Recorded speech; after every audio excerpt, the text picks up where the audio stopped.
Hello everybody, I hope you're doing wonderful today. This video will demonstrate how to sketch a fashion figure with what I call the easy wooden mannequin method.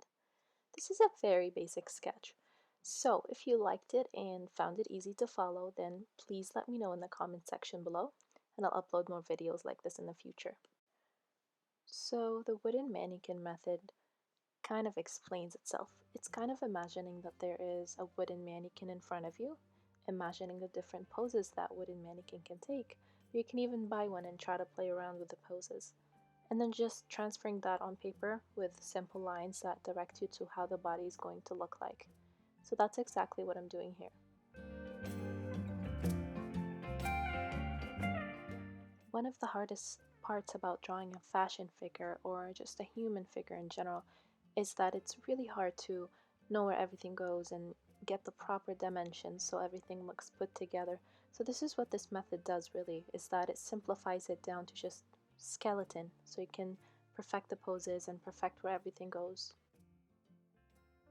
I'm gonna go ahead and do another example for you. This is just a different pose with the same method.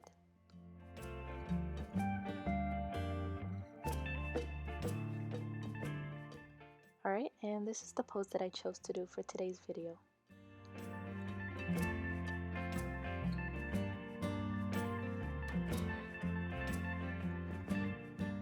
So now you're at step 2, and during this stage you're gonna have to add flesh to the bones, give the body a little bit more structure, make it look more real, more human.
So as you can see, this is a pretty simple method to follow, but it needs a little bit of practice. So don't feel frustrated from the first try. And if you do like this video and found it helpful, please share it, subscribe, and like, and let me know in the comment section below what you want to see next. But for now, have a wonderful day.